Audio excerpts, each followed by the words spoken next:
and making their voices heard. A new poll finds a big percentage of college students in Pennsylvania plan to vote. Today, the issues driving them to the polls. NBC10 at Issue starts now. A recent poll offers a fresh look at how local college students are handling the election. The Westchester University poll surveyed students in state colleges across the Commonwealth. It found that nearly 90% of registered students say they will certainly or probably vote on Tuesday, or that they had already voted. Now, their top issues were education, abortion, health care, and the economy. And with me now is Westchester University professor of statistics, Laura Pyott, who conducted the poll along with her students. Thanks so much for being here. Thank you for having me. And, you know, this is often a question in election years. Will young people come out to vote? Given what you have seen in the past, what was your expectation, and did the results match that? So when we talk about young people, that's a broad group. The people that I look at are college students. So these are students who attend a state university in Pennsylvania. Historically, they've been voting in higher numbers over the last few elections.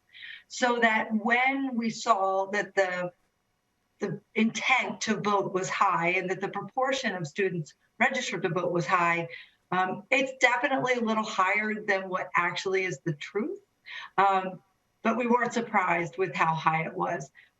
The way we conduct our poll, the students get an email and they can click on it if they want to.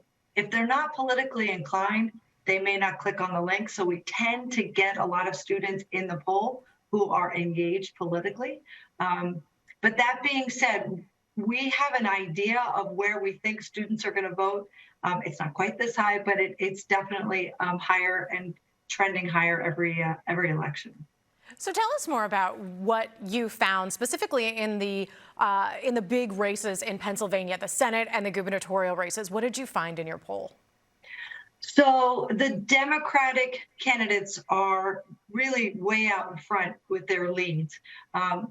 Both Fetterman and Governor or Attorney General Shapiro are winning with about a 30% margin. We are able to do a little bit of a regional analysis because people across the state vote with the certain identities. We were able to break down the students and look at them regionally. And those Democratic candidates are the favored candidates by a lot, except for in the center of the state. In the center of the state, the race gets a little bit closer, but for the most part, both Democratic candidates are up 30 plus points. And, you know, there is an expectation from people that young people tend to trend more towards the Democratic Party. They tend to be more progressive. What did you find? How do the voters, the student voters you're talking to, look at themselves? So we did ask them their ideology, and this surprised me a little bit. We were at about 35% who identified as liberal, 36% identified as moderate, and then the conservative slice was about 21%. With the left, you know, what was left, they just weren't sure. That doesn't really align with how students are voting. The moderates, if all the liberals are voting for Democratic candidates, a big chunk of the moderates are as well. This poll was also part of a class to help students understand polls in general. Why do you think that is necessary? Well, I created the course after the 2016 election. Polls missed pretty big in that election, but even the polls that didn't miss or within the margin of error, there was a lot of upset folks out there.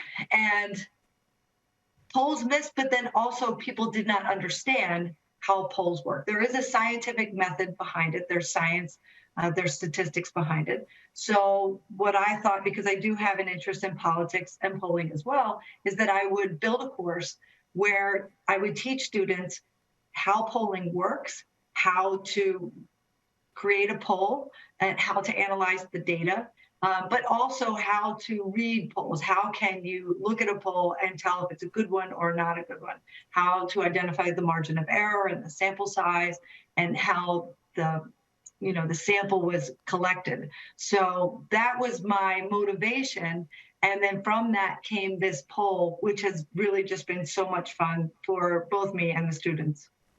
All right, well, we'll have to leave it there for now. Westchester University Professor of Statistics, Laura Pyott, thanks so much for being here. Thank you.